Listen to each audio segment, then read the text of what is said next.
जय हिंद दोस्तों, कैसे हो लोग। उम्मीद करता हूँ सभी मस्त होंगे, अपने शिक्षण कार्य में व्यस्त होंगे। स्वागत है सभी का सीटेट जुलाई 2025 के एग्जाम में। आज हम करने वाले हैं एसएसटी सामाजिक विज्ञान के मोस्ट और इम्पोर्टेंट क्वेश्चन, क्योंकि एसएसटी पेपर 2 है। क्वेश्चन बहुत ही महत्वपूर्ण है। चैनल पर जो भी नए चैनल को सब्सक्राइब कर लीजिए। चलिए क्लास को स्टार्ट करते हैं। और पहला क्वेश्चन है, 19वीं शताब्दी के दौरान अधिकांश शिक्षित महिलाओं को विद्यालय भेजने के बजाय उनके उदारवादी पिता या पति ने उन्हें घर में ही पढ़ाया। निम्नलिखित में से कौन सा कथन उपर्युक्त प्रचलन का सही कारण नहीं है। पूछा है, सही कारण नहीं है। पहला ऑप्शन है, लोगों में यह भय था कि विद्यालयों के कारण लड़कियां घर गृहस्थी से दूर हो जाएंगी। सेकंड ऑप्शन है, लड़कियों को घर पर ही शिक्षा देने में पुरुषों को अत्यधिक आनंद आता था।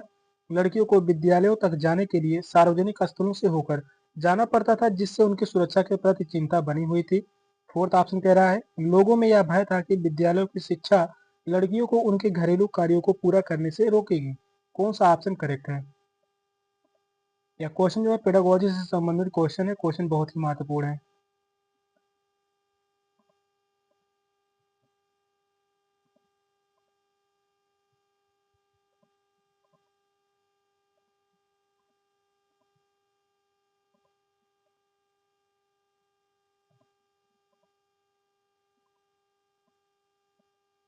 क्वेश्चन कह रहा है, 19वीं शताब्दी के दौरान अधिकांश शिक्षित महिलाओं को विद्यालय भेजने के बजाय उनके उदारवादी पिता या पति ने उन्हें घर पर ही पढ़ाया। तो वह कौन सा कथन होगा जो प्रचलन का सही कारण नहीं है।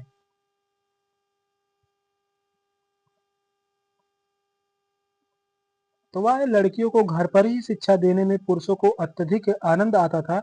यही कारण नहीं है। सेकंड ऑप्शन करेक्ट होगा। लोगों में यह भय था कि विद्यालयों के कारण लड़कियां घर गृहस्थी से दूर हो जाएंगी।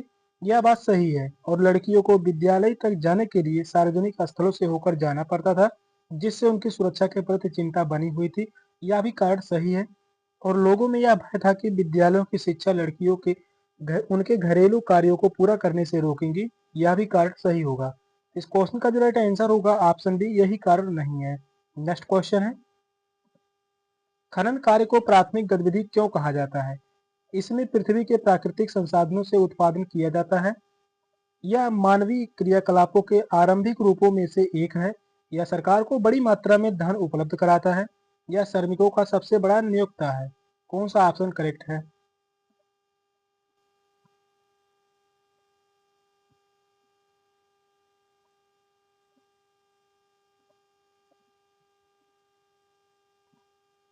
खनन कार्य को प्राथमिक गतिविधि क्यों कहा जाता है।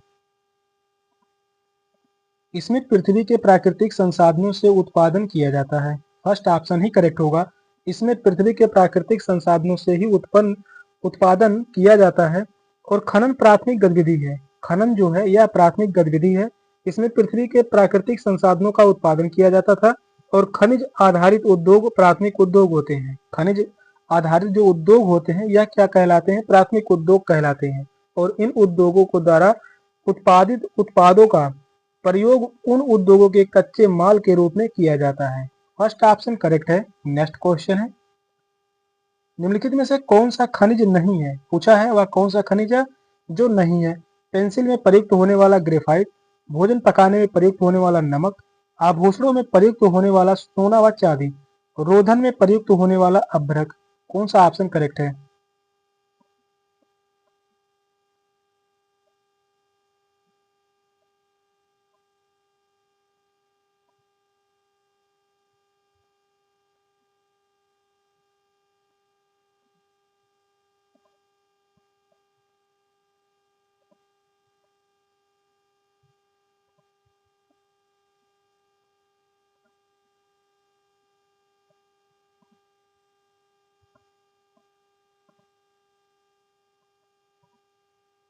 कौन सा खनिज नहीं है, तो वह होगा रोधन में प्रयुक्त होने वाला अभ्रक। फोर्थ ऑप्शन करेक्ट है। रोधन में प्रयुक्त होने वाला अभ्रक यह खनिज नहीं है। विद्युत अवरोधक के रूप में प्रयुक्त माइका खनिज नहीं है। और ग्रेफाइड यहाँ पर दिया गया है। ग्रेफाइड, सोना व चांदी व नमक यानी सोडियम क्लोराइड, ये सभी क्या है, खनिज पदार्थ हैं। और रोधन में प्रयुक्त होने वाला अभ्रक जो है यह खनिज पदार्थ नहीं है।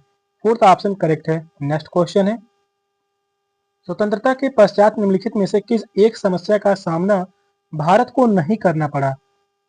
भारत पाकिस्तान व ग्रेट ब्रिटेन के बीच संपदा व ऋणों का समान रूप से बंटवारा, भारतीय संघ में राजवंशों को शामिल करने का प्रयास, आर्थिक विकास, पाकिस्तान के शरणार्थी का आना। कौन सा ऑप्शन करेक्ट है?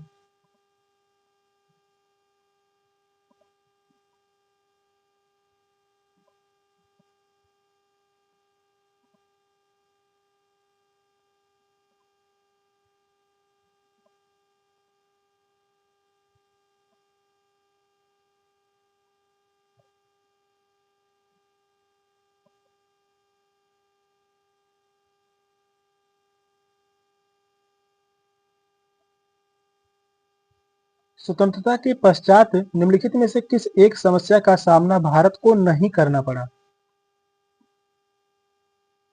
तो वह होगा भारत पाकिस्तान व ग्रेट ब्रिटेन के बीच संपदा व ऋणों का सामना, समान रूप से बंटवारा। फर्स्ट ऑप्शन ही करेक्ट होगा। स्वतंत्रता के पश्चात भारत को कई समस्याओं का सामना करना पड़ा, जिसमें भारतीय संघ में कई राजवंशों का शामिल करने के लिए राजी करना पड़ा, और वहीं आर्थिक विकास, पाकिस्तान से 8 मिलियन शरणार्थियों को भारत आना, यह सभी क्या है, शामिल है। और भारत का विभाजन मानव इतिहास का सबसे बड़ा मानव प्रवासन था, और इसी का सामना जो है भारत को नहीं करना पड़ा था। भारत पाकिस्तान व ब्रिटेन के बीच संपदा व ऋणों का समान रूप से बंटवारा। नेक्स्ट क्वेश्चन है, यद्यपि भारत ने स्वतंत्रता के पश्चात सार्वभौम वयस्क मताधिकार को अपना लिया था, फिर भी प्रभुत्व संपन्न देशों ने कुछ निश्चित मानदंडों के आधार पर इस पर रोक लगा दी। निम्नलिखित में से क्या उन मानदंडों में शामिल नहीं है? शिक्षा, धर्म, लिंग या संपत्ति। कौन सा ऑप्शन करेक्ट है?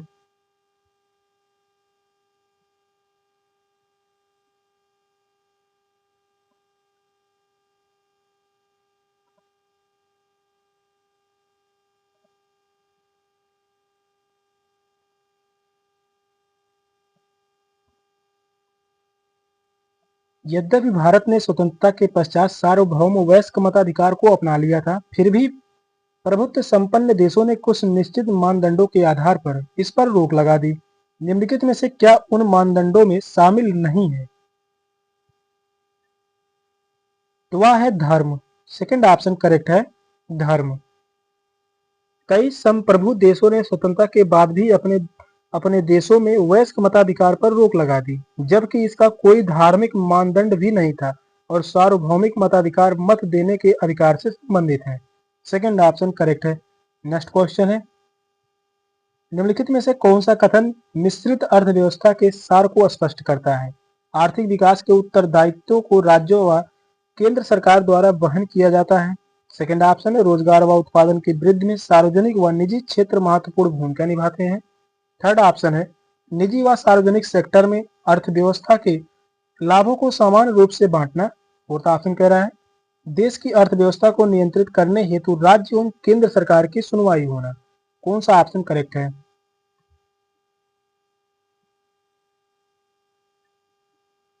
क्वेश्चन जो है इंपॉर्टेंट है, क्वेश्चन को ध्यान पूर्वक पढ़िए, बताइए कौन सा ऑप्शन करेक्ट होगा।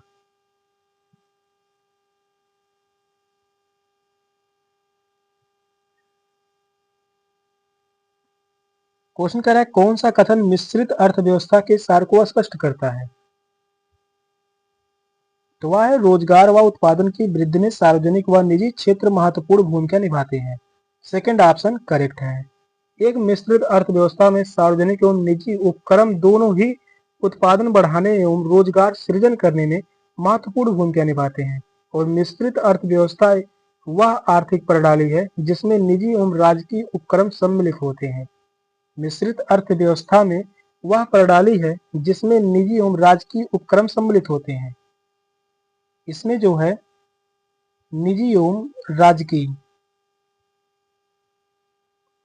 निजी एवं राजकीय उपक्रम सम्मिलित रहते हैं।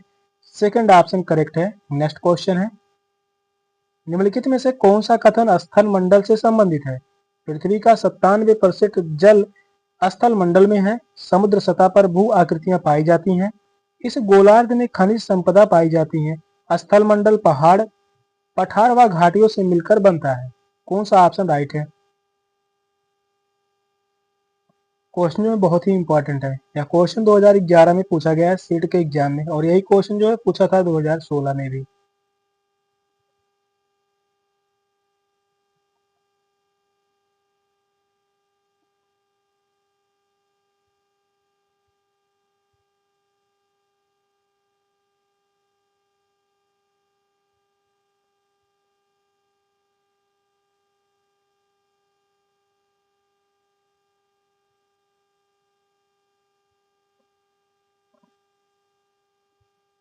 कौन सा कथन स्थल मंडल से संबंधित है?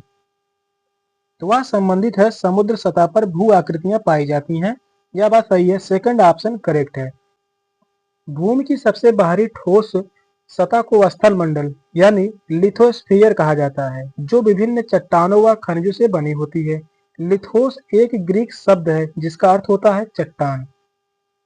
सेकंड ऑप्शन करेक्ट है, समुद्र सतह पर भू आकृतियां पाई जाती हैं। नेक्स्ट क्वेश्चन है, पृथ्वी के बारे में निम्नलिखित में से क्या नहीं कहा जाता है? यह गोल है, या ध्रुवों पर हल्की चिपटी है, या मध्य में उभरी हुई है, इसे नील ग्रह भी कहा जाता है। कौन सा ऑप्शन करेक्ट है?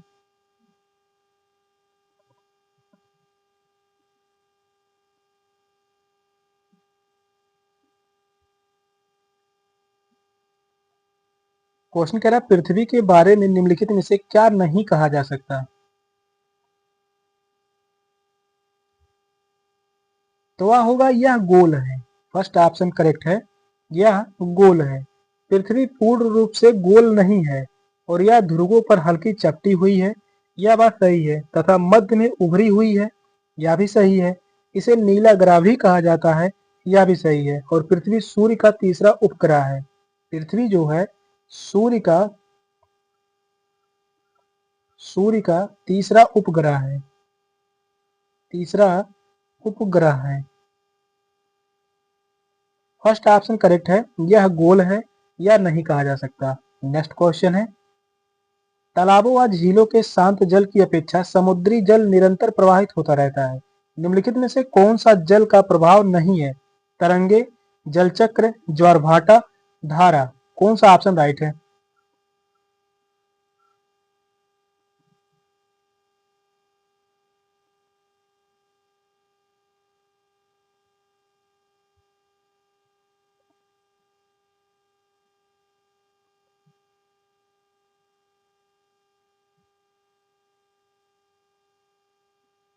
तालाबों व झीलों के शांत जल की अपेक्षा समुद्री जल निरंतर प्रवाहित होता रहता है। निम्नलिखित में से कौन सा जल का प्रभाव नहीं है?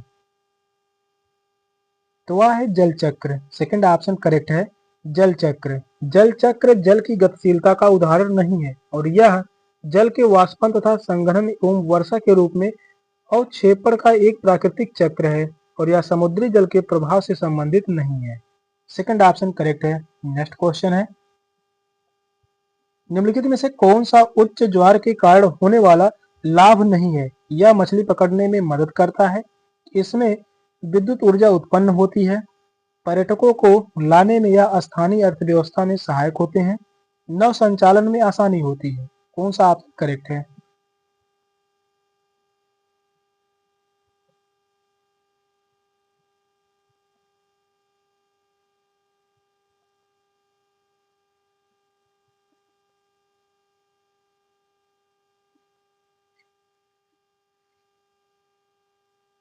कौन सा उच्च ज्वार के कारण होने वाला लाभ नहीं है?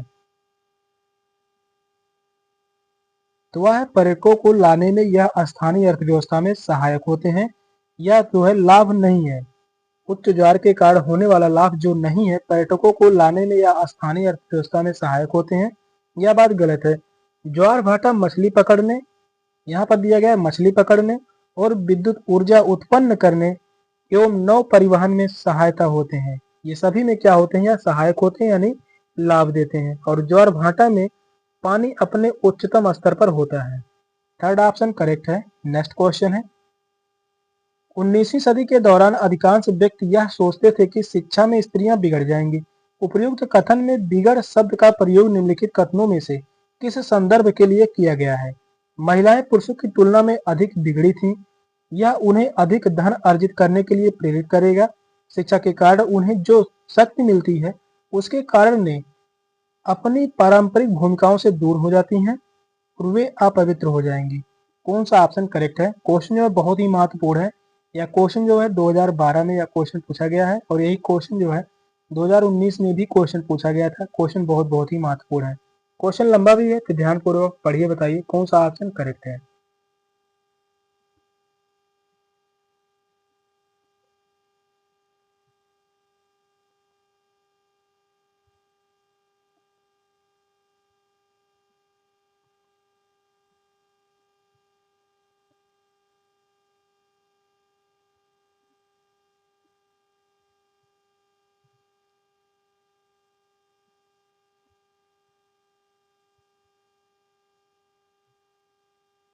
क्वेश्चन कह रहा है 19वीं सदी के दौरान अधिकांश व्यक्ति यह सोचते थे कि शिक्षा से स्त्रियां बिगड़ जाएंगी। उपर्युक्त कथन में बिगड़ शब्द का प्रयोग निम्नलिखित कथनों में से किस संदर्भ के लिए किया गया है? यह किया गया शिक्षा के कारण उन्हें जो शक्ति मिलती है उसके कारण वे अपनी पारंपरिक भूमिकाओं से दूर हो जाती हैं। थर्ड ऑप्शन करेक्ट है। दिए गए वाक्य में भ्रष्ट शब्द यानी बिगड़ शब्द जो है प्रासंगिक इसका अर्थ होगा महिलाएं जो सामान्य शिक्षा के माध्यम से प्राप्त करती हैं उनका पारंपरिक भूमिका उन्हें उनसे वंचित कर देगा और 19वीं सदी में अमेरिका व यूरोप की महिलाएं भी लिंग भेद की शिकार रही हैं। थर्ड ऑप्शन करेक्ट है। नेक्स्ट क्वेश्चन है एक शिक्षक द्वारा अपने छात्रों को निम्नलिखित प्रश्न हल करने को दिया गया। मान लीजिए आप एक ऐसे खानाबदोश समुदाय से हैं जो प्रत्येक 3 माह में अपना निवास बदलते लेता है। यह आपके जीवन में क्या परिवर्तन लाएगा? पहला ऑप्शन कह रहा है यह प्रश्न सिद्ध करता है कि छात्रों का जीवन इन घुमंतु जातियों की तुलना में अधिक सुरक्षित व आनंददायक है। यह प्रश्न छात्रों को आत्मकेंद्रित होने से रोकता है तथा सार्वभौमिक भाईचारे को बढ़ाता है। यह प्रश्न छात्रों को अवगत कराता है कि सामाजिक विज्ञान में मनन से ज्यादा तथ्य महत्वपूर्ण है और यह प्रश्न छात्रों को इसमें शामिल अवधारणाओं को बेहतर रूप से समझाने के लिए नई परिस्थितियों में स्वयं को रखने में सहायता करेगा। कौन सा ऑप्शन राइट है?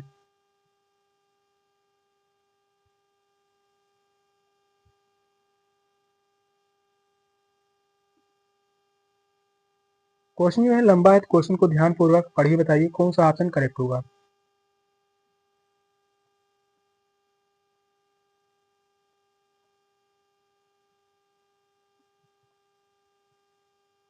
एक शिक्षक द्वारा अपने छात्रों को निम्नलिखित प्रश्न हल करने को दिया गया। मान लीजिए आप ऐसे खानाबदोश समुदाय से हैं जो प्रत्येक 3 माह में अपना निवास बदल लेता है। यह आपके जीवन में क्या परिवर्तन लाएगा?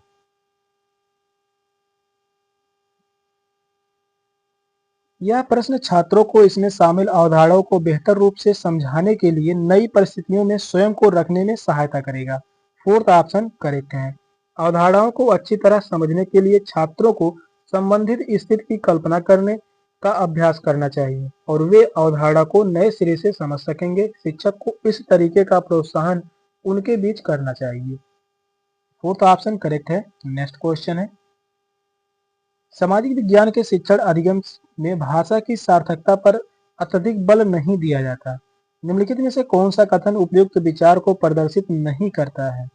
भाषा में अर्थ की प्रभावी समझ और उसका प्रयोग सामाजिक विज्ञान में अधिगम को बढ़ाता है। सामाजिक विज्ञान जैसे तथ्य उन्मुखी विषय में भाषा की सार्थकता कम होती है। भाषा शिक्षक की सामाजिक विज्ञान के शिक्षण अधिगम प्रक्रिया के साथ न्याय कर पाते हैं। और वहीं फोर्थ ऑप्शन कह रहा है क्योंकि भाषा काफी महत्वपूर्ण होती है इसलिए सामाजिक विज्ञान के शिक्षक को सामाजिक विज्ञान परीक्षाओं में अवबोधन और व्याकरण वाले प्रश्नों को शामिल करना चाहिए। कौन सा ऑप्शन करेक्ट है? क्वेश्चन जो है यह सभी शिक्षण संबंधित क्वेश्चन है। क्वेश्चन बहुत ही महत्वपूर्ण है। शिक्षण यानी पेडागोजी से संबंधित क्वेश्चन है। क्वेश्चन जो है बहुत बहुत ही महत्वपूर्ण है। बताइए कौन सा ऑप्शन करेक्ट होगा।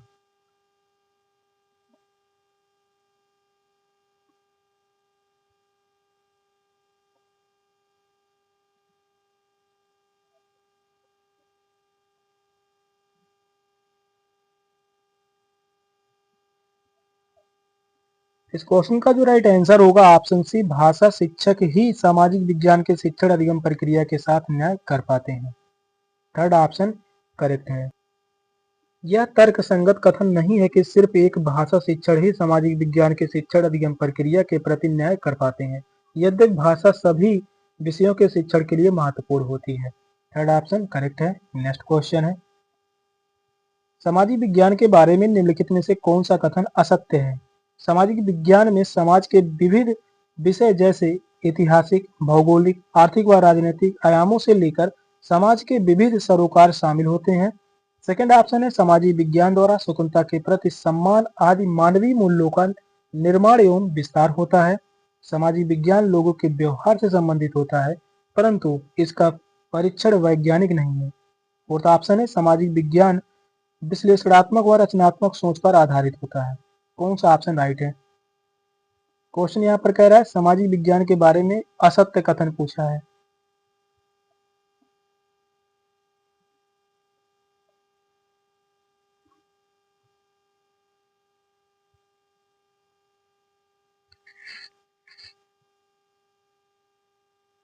यहाँ पर असत्य कथन जो है ऑप्शन सी है। समाजीय विज्ञान लोगों के व्यवहार से संबंधित होता है, परंतु इसका परीक्षण वैज्ञानिक नहीं है। यह बात जो है गलत है। और सामाजिक विज्ञान में समाज के विविध विषय जैसे ऐतिहासिक, भौगोलिक, आर्थिक व राजनैतिक आयामों से लेकर समाज के विविध सरोकार शामिल होते हैं। यह बात सही है, यह कथन सही है। सामाजिक विज्ञान द्वारा स्वतंत्रता के प्रति सम्मान आदि मानवीय मूल्यों का निर्माण एवं विस्तार होता है। यह भी कथन सही है। सामाजिक विज्ञान विश्लेषणात्मक एवं रचनात्मक सोच पर आधारित होता है। यह बात भी सही है। तीनों ही कथन सही है। थर्ड ऑप्शन जो है, थर्ड कथन जो है वह गलत है। नेक्स्ट क्वेश्चन है, निम्नलिखित में से क्या मौखिक इतिहास लिखने के लिए स्रोत सामग्री नहीं है? भारत छोड़ो आंदोलन में भाग लेने वाले व्यक्तियों का घटना वृत्तांत, एक ब्रिटिश सैनिक द्वारा सैन्य विद्रोह का मौखिक वर्णन, विभाजन के दौरान भारत के पाकिस्तान जाने वाले व्यक्ति की स्मृतियां, और एक विद्यमान जो शिक्षा की वर्तमान प्रणाली के बारे में चर्चा करता है। कौन सा ऑप्शन राइट है? क्वेश्चन यह भी जो है महत्वपूर्ण है।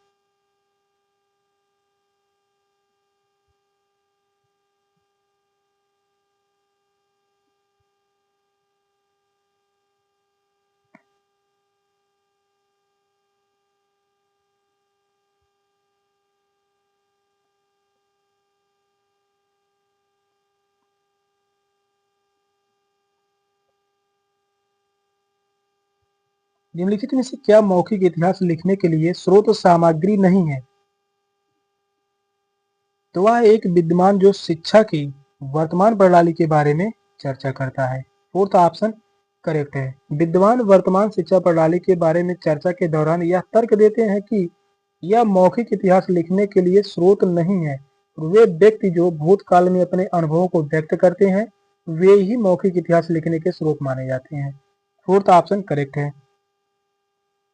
सेशन का लास्ट क्वेश्चन था। क्वेश्चन कैसे लगे कमेंट में जरूर बताइएगा। चैनल पर नए हैं, चैनल को सब्सक्राइब कर लीजिए। मिलते हैं अगले क्लास में, तब तक के लिए बाय बाय, टेक केयर, जय हिंद।